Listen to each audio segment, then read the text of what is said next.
Hello, my friends. My name is Darren Gerdes. It is September 29th, and this is the Daily Brief. So the big story, I'll tell you what we're going to get to, and then I'll work my way to it, is that the Ukrainians sent 125 drones in a massive attack against a number of different Russian cities.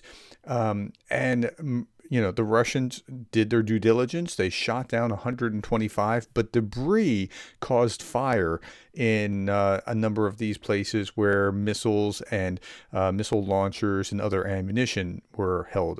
According to the Russians, it was debris, but we'll get to that in just a moment. 1,170 Russians off the battlefield, 9 tanks, 38 armored fighting vehicles, 62 artillery systems, 84 vehicles and fuel tanks. This number is lower than it's been for the last week or so. It's been north of 1,000 for about a week. Okay, let's look at this. The Ukrainian Air Force reported on a Shahed drone attack overnight. Of 22 were launched, 15 were shot down, 5 were diverted from maybe electronic warfare measures. They don't exactly know what happened to the other 5, so there's only 2 that actually got through in a meaningful way. Yesterday, I talked about this guy. So there was an unconfirmed information that Kolomeitsev, who was the head of the Unmanned Aerial Vehicle Center in the Russian Defense Ministry, that he died. He did die. So what happened to the guy? Well, Ukrainian media reported on September 28th that unspecified Russian resistance movements, in coordination with the Ukrainian Main Military Intelligence Directorate, the GUR, killed the head of the Russian MOD's 924th State Center for Unmanned Aviation Colonel. Okay, so that's how he died. I thought it was weird. He died in Russia? What's going on? He died like in Moscow. GUR stated that he was involved in training Russian drone operators, including operators and support staff for Shahed-type kamikaze drones. GUR posted a photo of his body but did not acknowledge any involvement in the killing. Okay, today, Russia struck Zaporizhzhia with aerial bombs. Ordinary residential buildings were damaged, and the entrance of one building was destroyed. The city's infrastructure and railway was also damaged. Total 13 people were injured and 2 were rescued from under the rubble. Zelenskyy says, I thank all the emergency services for the rapid response. This is what's happened over the last week. This week alone, the Russian army has used nearly 900 aerial bombs, over 300 Shahed drones, and more than 40 missiles. So attacking those bombs and missiles is very important, and the Ukrainians are at it. But before we get to that, what's going on the front line? Russian forces recently advanced near Kupiansk, Selyov, and Volodar. It's not good. I mean, they are making gains.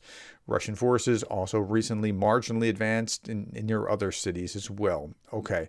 In Vovchansk, Russian forces attempted to assault 2 MTLBs and an infantry, but the attack was repelled. Just one little place where you can score a win for the Ukrainians. They're not doing that great on the battlefield themselves. But yesterday was a huge drone attack. 125 drones attacked a number of these Russian regions: Volgograd, Rostov, Belgorod, Voronezh, Krasnodar, Bryansk, Kursk, even into the Sea of Azov. But what happened? Well, okay, a large ammunition warehouse was destroyed in Koloban, Volgograd regions. Detonations there continue. There are reports of Iranian ballistic missiles were stored there. So they're going after big fish. But of course, the Russians are saying that everything was shot down. Nothing, but debris can do some damage. So into Koloban, Volgograd region, the ammunition arsenal, the main directorate of missile and artillery weapon systems of the Ministry of Defense of the Russian Federation, was attacked. Part of Iranian ballistics as well as launchers for them were stored there, and you'll see some fire and other things along these lines. Overnight, special forces of the Ukrainian army struck the Russian ammunition depot at Koloban, Volgograd. Iranian missiles at the site. Like all GRAU arsenal site, Koloban is located near the main rail line. And that makes sense, right? To put it near the main rail line. And here's a satellite image from space. Like you can see where those fires are and that sort of thing. Russian telegram channels report that the ammunition arsenal of the main directorate of the missile and artillery armament of the Russian Defense Ministry was attacked at Koltaban. There is information that some number of Iranian ballistic missiles as well as their launchers were stored there, and you see fires here as well. Okay. Where else? Another picture allegedly from Koltaban ammunition depot. Yesisk, a military airbase struck by Ukrainian drones. And you see some images here. It was hot in Russia overnight. Ukrainian drones attacked an airfield in Yesisk, Russia, where Kinzhal ballistic missiles might have been stored, according to Russian media. Explosions were also heard near a power plant in Volgodonsk, and an ammunition depot was likely hit in the village of Koltaban. In Voronezh, debris from a downed drone struck a residential building. Meanwhile, Russian Ministry of Defense claimed to have intercepted and destroyed 125 drones. Okay. And this is what it looks like from space. Deceitful NASA satellites again betray Russian leadership and their claims of all Ukrainian drones being shot down, because we can see what's going on.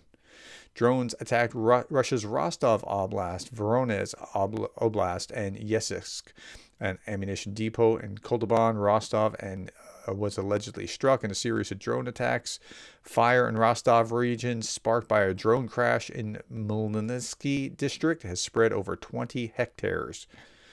In the morning hours, 125 drones were allegedly shot down over Russia, according to the Ministry of Defense, and here you see more fire.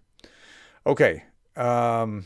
Meantime, so that's all that was going on with all the drone attacks that were apparently defeated by the Russian Ministry of Defense, and yet certain things caught on fire and exploded and that sort of thing. Okay. An overview of the daily events in Russia's invasion of Ukraine. Budanov came to visit the Kharkiv region. Russia hit another low by striking a medical facility in Sumy. I think that Sumy thing was yesterday, and Budanov was here on the front line. Good on him. Now, this is really important to my mind. General Vasyl Vovk is a legend of the security service of Ukraine for having tracked down the culprits who shot down MH17 and other important cases. He's now been reassigned. He's going to head Ukraine's largest arms producer. I think that's brilliant. I think that's exactly what you need. Like, there are certain choke points. In the beginning of the war, you needed tanks. Later on, you needed air defense. Right now, what you need is a Ukrainian arms production that will allow them to have the arms to take the fight to Russia, since the United States isn't providing it. Okay. The Russian central bank claims that Russia is on the brink of an economic crisis that is worse than a recession.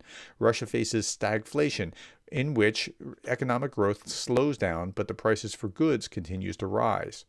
Russia's economy dying is the key to winning the war. I first read that as Russia's economy is dying to win the war, and that would have been some brilliant wordplay, Jason. So just for future reference.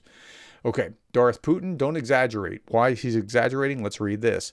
This is Black Red Guard, says Hassan Nasrallah was Lenin and Mao of the Middle East, and a friend to my people and all oppressed people the world over. Leaders die, the movements they build, and their people they love remain. Rest in power. Okay, well, he said, don't exaggerate. He may have tried hard, but there's no way he killed as many people as Lenin and Mao managed. Well, he did try. Okay. Russian singer and Kremlin propagandist Shaman. Now, this is the guy that sings, I am Russian, and presses the red button like he's going to nuke somebody on a stage, that kind of thing. Russian singer and Kremlin propagandist Shaman claimed he uses an iPhone and drives a foreign car because, according to him, these products were made due to admiration for Russian culture. Really? Z-singer and supporter of Putin and the war, Shaman justified his ownership of Western phones and vehicles. Their creators were probably inspired by the works of Tchaikovsky and Dostoevsky, so that's fine. Okay, that sounds like justification. Interesting video on the Dragon drones pouring golden rain. Now, I'm going to show this video only because it's showing what they can do. It's not showing them like actually attacking. That's what the drone actually looks like.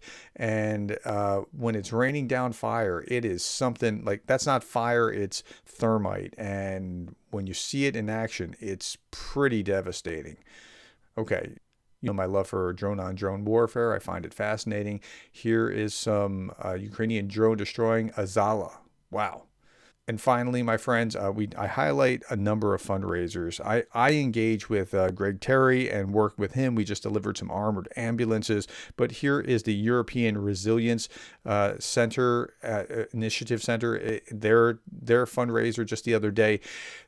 Just a couple of days ago, they had a goal of $50,000 and they blew it well out of the water. They raised, I think, 240 some odd $1,000. I could be off by a $10,000 one way or another, but for $50,000 to get over north of 200,000, that was pretty impressive.